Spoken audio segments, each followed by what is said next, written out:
قرآن عظیم میں اللہ رب العزت یوں ارشاد فرماتا ہے، اے انسانوں، بے شک تمہارے پاس ایک واضح دلیل آئی اور ایک چمکتا ہوا کھلا ہوا نور تمہارے پاس آیا۔ یہ واضح دلیل کیا ہے اور یہ روشن نور کیا ہے؟ مفسرین فرماتے ہیں دلیل سے مراد بھی ذات مصطفیٰ ہے اور چمکتے ہوئے نور سے مراد بھی ذات مصطفیٰ ہے صلی اللہ تعالی علیہ وسلم۔ دلیل کہتے ہیں کسی کے ذہن میں موجود شک و شبہ کو دور کرنے والی چیز۔ اب وہ جب نبیوں کے ساتھ آتی ہے تو اسی کو معجزہ کہتے ہیں، اور آج کی اس گفتگو میں ہم نے موضوع سخن بنایا ہے معجزات مصطفیٰ صلی اللہ تعالی علیہ وسلم۔ اللہ کے نبی صلی اللہ تعالی علیہ وسلم کے معجزات، یہ عربک ورڈ ہے معجز، جس کا مطلب ہوتا ہے عاجز کرنے والی چیز، سامنے والے کو ڈھیر کر دینا، اس کو عربی میں کہتے معجز کر دیا۔ یہ نبیوں کے ساتھ اللہ تبارک و تعالیٰ نے ایک قوت ایسی بھیجی کہ وہ اپنی حقانیت کے لیے دلیل کے طور پر کوئی ایسی چیز ظاہر فرماتے ہیں جو عام انسانوں کے سمجھ میں نہ آ سکے، اسی کو معجزہ کہتے ہیں۔ معجزے کی چند شرطیں ہیں، یہ یاد رکھیں، نبی سے صادر ہوگی تو معجزہ ہے۔ کوئی جھوٹا آدمی ایسا کرتب کر کے دکھائے تو اسے جادو کہا جا سکتا ہے، شعبدہ بازی کہا جا سکتا ہے۔ اللہ کا نبی اپنی حقانیت کے لیے، اپنے رسول ہونے کے لیے، اپنے نبی ہونے کے لیے جو دلیل پیش کرتا ہے وہی معجزہ ہے۔ تقریباً سارے نبیوں کو اللہ تعالیٰ نے اس شان سے دنیا میں مبعوث فرمایا، کسی نہ کسی معجزے کے ساتھ ہی انہیں بھیجا۔ سارے نبیوں کے معجزات اس مختصر سی مجلس میں گنائے نہیں جا سکتے، لیکن نبی جو معجزہ لے کر کے آتا ہے وہ اپنی قوم کے درمیان جس چیز کی ضرورت ہوتی ہے، جس چیز کا ماحول ہوتا ہے وہی لے کر کے آتا ہے۔ اب مثال کے طور پر موسیٰ علیہ الصلوۃ والتسلیم کا زمانہ جادوگری کا زمانہ تھا، بڑے بڑے جادوگر اپنے اپنے کرتب دکھاتے تھے، جس کو نظر بندی کہہ سکتے ہیں عام آپ، یا اس کو آپ میجک سمجھ لیں۔ آج بھی میجیشین ہے، وہ صرف نظروں کا دھوکہ ہوتا ہے۔ میجیشین کو خود معلوم ہوتا ہے کہ میں کوئی چیز بدل نہیں سکتا۔ کچھ لوگ تو نظر چرا کر کے اتنی تیز کام کرنے کے ماہر ہوتے ہیں کہ وہ چیز کو بدلتے بھی نہیں۔ آستینوں میں کبوتر رکھ کر کے کھینچ کر کے دکھا دینا، یا پھر پانی کے گلاس میں سے پھول پھینک دینا، یہ نظروں کا دھوکہ ہے، جس کو شعبدہ بازی کہتے ہیں۔ باضابطہ اس کی آج کلاسیں بھی چلتی ہیں، لوگ سیکھتے بھی ہیں۔ زمانہ موسیٰ علیہ الصلوۃ والتسلیم میں جو کرتب دکھائے جا رہے تھے وہ تو جادو کا کمال تھا۔ یہ وہ زمانہ تھا جب لوگ جادو کرتے تھے اور بہت ساری چیزوں کو بدل کر کے دکھا دیتے تھے۔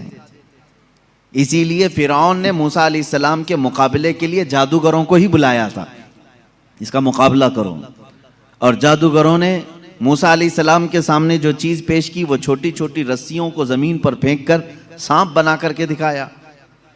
سب سانپ بن کر کے زمینوں پر دوڑ رہے تھے۔ اللہ تعالیٰ نے موسیٰ علیہ السلام کو اس زمانے کا جو معجزہ عطا کیا تھا وہ آپ کا عصا ہے، جب وہ زمین پر ڈالتے تو اژدہا سانپ بن جاتا تھا، پھر اگر اسے پکڑ لیتے تو پھر لکڑی ہو جاتا۔ موسیٰ علیہ الصلوۃ والتسلیم نے جادوگروں کے مقابل میں اپنے عصا کو زمین پر پھینکا، وہ بڑا سانپ اور اژدہا بن کر کے سارے جادوگروں کے سانپوں کو ایک ہی سانس میں نگل گیا۔ اب اس سانپ کی ہیبت ایسی تھی کہ وہاں جو موجود تھے جادوگر، انہوں نے کہا آمنا برب موسیٰ و ہارون، ہم سب موسیٰ اور ہارون کے رب پر ایمان لے آئے۔ دوسرا جادو تو اب انہیں دکھانا بھی نہیں تھا، سیدھے وہ ایمان کی بات کر گئے۔ تو نبی جو ہے اپنے معجزے سے سامنے والوں کا عاجز کر دیتا ہے۔ اس میں واقعے میں آپ نے سمجھا کچھ اگر یہ عام لوگوں کے پاس دکھایا جاتا تو ظاہر سی بات ہے ہم سمجھ لیتے کہ ہاں عام آدمیوں کو اس طرح کر کے دکھائیں گے تو ان کے ذہنوں پر حکومت طاری ہو جائے گی. لیکن موسیٰ علیہ السلام نے ان لوگوں کو عاجز کیا تھا جو آلریڈی جادوگر تھے, وہ جانتے تھے چیزوں کو بدلنا, تو وہ عاجز کیسے ہو گئے؟ ایک بار زندگی میں موسیٰ علیہ السلام کی لکڑی کو سانپ بنتے ہوئے دیکھ کر وہ اپنی پرانی ساری چیزیں چھوڑ کر ایمان لانے پر کیسے تیار ہو گئے؟ ان کو چاہیے تھا کہ ایک اور دوسرا جادو ٹرائی کرتے. میرے عزیزو, معلوم یہاں یہ ہوتا ہے کہ جادو جو ہے وہ نظروں کا دھوکہ ہوتا ہے. جو جادوگر رسیوں کو سانپ بنائے تھے انہیں معلوم تھا کہ یہ حقیقت میں رسی ہے, اس جادوگر کو وہ رسی دکھتی تھی, عوام کو سانپ نظر آتا تھا. جادوگر کو وہ چیز حقیقت میں وہی دکھتی ہے جو ہوتی ہے, لیکن لوگوں کو بدل کر کے دکھتی ہے. جادوگروں کو یہ معلوم ہوتا ہے. لیکن موسیٰ علیہ السلام نے جو لکڑی زمین پر ڈالی تھی وہ جادوگروں کے نظر میں بھی لکڑی نہیں دکھ رہی تھی, وہ حقیقت میں سانپ بنی ہوئی تھی. یہ معجزے اور جادو میں فرق ہے. جادو جو ہے نظروں کا دھوکہ ہو سکتا ہے اور معجزہ حقیقت کو تبدیل کر دیتا ہے, حقیقت کو بدل دیا جاتا ہے. عیسیٰ علیہ السلام کو اللہ رب العزت نے جو معجزہ عطا فرمایا, مردوں کو زندہ کرنا. آپ مٹی کے پرند بناتے تھے, پرندے, اس میں پھونک مارتے تھے تو وہ اڑنے لگ جاتے تھے. مادرزاد اندھے, پیدائشی جو اندھے یا کوڑ کی بیماری یا سفید داغ والے ہوں, ان کے جسم پر آپ ہاتھ رکھ دیتے وہ شفا یاب ہو جاتے, وہ صحیح ہو جاتے تھے. اور یہ بات ادھر ادھر کی کتابوں سے نہیں, اللہ کی کتاب سے ہے.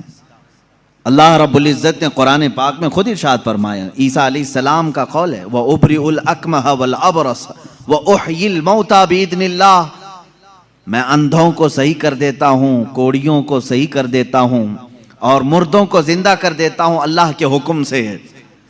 عیسیٰ علیہ السلام, اگر عیسیٰ علیہ السلام سے یہ سارے کام صادر ہوں تو یہاں کوئی شرک کا فتویٰ نہیں لگا تھا کہ غیر اللہ سے ایسے کام نہیں ہو سکتے. نبی بھی تو غیر اللہ ہیں. یہی بات اگر ہم سلطان بغداد کے بارے میں کہیں تو یہ کہتے ہیں یہ کہانیاں ہیں ان کی. میرے عزیزو, کیا رسول پاک صلی اللہ علیہ وسلم نے نہیں فرمایا میری امت کے اولیاء بنی اسرائیل کے انبیاء کی طرح ہیں؟ بنی اسرائیل کے انبیاء جس طرح سے معجزات دکھاتے تھے, امت مصطفیٰ کے اولیاء اپنی کرامات دکھاتے ہیں. کرامت حق ہے. عیسیٰ علیہ الصلوۃ والتسلیم کا یہ معجزہ تھا. دیگر انبیاء اکرام علیہ السلام کو بہت سارے معجزے دیے, جیسے حضرت داؤد علیہ السلام, ان کے ہاتھ میں لوہا آتا تو نرم ہو جاتا تھا. وہ لوہے کو اپنے ہاتھ سے جیسی شکل چاہتے تھے بنا دیتے تھے. لوہے کا لباس بناتے, لوہے کی ٹوپیاں بناتے, لوہے کی چیزیں بناتے, لیکن لوہے کو انہیں آگ میں تپانے کی ضرورت نہیں پیش آتی. وہ اپنے ہاتھ میں جیسے ہم آٹے کو بنا سکتے ہیں اس طرح سے وہ لوہے کو بنا سکتے تھے. یہ اللہ کے نبی داؤد علیہ السلام کا معجزہ تھا. حضرت سلیمان علیہ السلام کا معجزہ یہ کہ آپ کو سارے پرندوں کی بولیاں سکھائی گئی تھی, جنات کی اور سارے تقریباً مخلوقات کی بولیاں آپ کو سکھا دی گئی تھی. اور دوسری چیز آپ کو معجزے میں یہ دیا گیا کہ سلیمان علیہ السلام جس طرف چاہتے ہوا اس طرف چلتی. فسخرنا لہ الریح, اللہ فرما رہا ہے ہم نے ہوا کو ان کے لیے تابع بنا دیا تھا, ان کے مسخر کر دیا تھا. پھر اتنا ہی نہیں, آج سے تقریباً 4000 سال پہلے سلیمان علیہ السلام نے اپنے تخت کو ہوا میں اڑایا ہے. یہ ایروپلین کا زمانہ نہیں تھا, وہ ٹیکنالوجی کا دور نہیں تھا, لیکن سلیمان علیہ السلام کے حکم سے تخت ہوا میں اڑتا اور جس طرف آپ چاہتے اسی طرف آپ کو وہ سفر بھی کراتا. یہ آپ کا معجزہ تھا. جنات پر آپ کو حکومت دی گئی تھی. حضرت داؤد علیہ السلام, حضرت سلیمان علیہ السلام, حضرت موسیٰ علیہ السلام, حضرت عیسیٰ علیہ السلام, ان کے یہ مختصر معجزات میں نے آپ کے سامنے رکھی. تقریباً انبیاء اکرام علیہ السلام کو معجزے دیے گئے. حضرت صالح علیہ السلام کو ایک معجزہ اونٹنی کی شکل میں دیا گیا تھا, اس لیے کہ اس زمانے کے لوگ جس چیز کے قائل نہیں تھے اسی چیز کو معجزہ بنا کر کے بھیجا گیا ہے. یعنی عیسیٰ علیہ السلام کے زمانے میں لوگ یہ کہتے تھے مرنے کے بعد دوبارہ زندہ نہیں ہو سکتے, عیسیٰ علیہ السلام کو وہی معجزہ دے کر بھیجا اللہ نے، مردوں کو زندہ تم کر کے دکھاؤ۔ جب نبی کر کے دکھا سکتے ہیں تو اللہ دوبارہ کیسے نہیں زندہ کرے گا؟ صالح علیہ السلام کے زمانے میں لوگ اس بات کے انکاری تھے کہ بغیر باپ کے کوئی بیٹا ہو نہیں سکتا، بغیر باپ کے کوئی بیٹا پیدا نہیں ہو سکتا، آدم علیہ السلام کیسے آ گئے دنیا میں، ایسا کیسے ہو سکتا ہے؟ صالح علیہ السلام کو اللہ تعالیٰ نے حکم فرمایا تم اپنی قوم کو لے جاؤ ایک پہاڑ کے پتھر پر، پتھر سے کہو کہ اس میں سے اونٹ پیدا کر کے دیں۔ حضرت صالح علیہ السلام نے اس پتھر کے پاس کھڑے ہو کر فرمایا تو پتھر سے ایک اونٹنی کا بچہ نمودار ہوا۔ اس اونٹنی کا نہ باپ ہے نہ ماں ہے، اور اپنی برادری سے اپنی نسل سے بھی نہیں، بلکہ پتھر ایک جامد چیز سے اونٹ پیدا ہوا۔ اس اونٹنی کا ذکر بھی قرآن پاک میں ہے۔ یہ معجزے کے طور پر دیا گیا تھا صالح علیہ السلام کو۔ عزیزان گرامی وقار، ان انبیاء کرام کو ان کے زمانوں کی جو ضروریات تھی، جو تقاضے تھے، وہ معجزے دیے گئے، اور سید الانبیاء محمد الرسول اللہ صلی اللہ تعالی علیہ وسلم کو ان تمام انبیاء کے جو معجزات تھے وہ تنہا حضور کو عطا کیے گئے۔ حسن یوسف دم عیسیٰ ید بیضا داری، آنچ خوباں ہمہ دارند تو تنہا داری۔ اے رسول پاک، یوسف کا حسن بھی آپ کے پاس ہے، عیسیٰ کا دم بھی آپ کے پاس ہے، اور موسیٰ کا ید بیضا بھی آپ کے پاس ہے۔ وہ تمام خوبیاں جو رکھتے تھے انبیاء، یا رسول اللہ، تنہا آپ کی ذات میں اللہ نے وہ جمع کیا۔ امام عشق و محبت نے فرمایا ذات ہوئی انتخاب وصف ہوئے لاجواب، ذات ہوئی انتخاب وصف ہوئے لاجواب، نام ہوا مصطفیٰ تم پہ کروڑوں درود۔ ایک ذات ہے، ہزاروں وصف اس میں جمع کیے اللہ نے، ہزاروں وصف جمع کیے۔ اب معجزات میں شروع کرتا ہوں، اس لیے کہ ہمارا وقت بہت تیزی سے چلتا ہے اور وقت کی سوئیاں ہمیں کاٹتے ہوئے چلی جاتی ہیں۔ اللہ ہمارے وقت میں برکت عطا فرمائے۔ اس بات کو میں محسوس کرتا ہوں کہ جب میلاد مصطفیٰ ہو، رسول کریم صلی اللہ تعالیٰ علیہ وسلم کے تذکرے ہوں، آپ کو بھی احساس ہوتا ہوگا، آپ کو بھی احساس ہوتا ہوگا، مجھے خود احساس ہوتا ہے 1.5 گھنٹہ 2 گھنٹہ یا جس قدر بھی یہاں بیٹھے ہیں، کب وقت گزر گیا پتہ ہی نہیں چلا۔ محفل ختم ہوتی ہے تو ہم گھڑیاں دیکھتے ہیں، کیا ہم اتنی دیر تک بیٹھے رہے؟ پہلو میں درد بھی نہیں ہوا، پیٹھ میں کمر میں کوئی کسک بھی نہیں آئی، اس میں اتنا لگاؤ کیسے رہا؟ عزیزان گرامی وقار، اس سے بعض علماء نے یہ مسئلہ اخذ کیا کہ جب محبت کرنے والا محب اپنے محبوب کے تذکرے میں رہتا ہے تو اسے وقت کا اندازہ نہیں ہوتا۔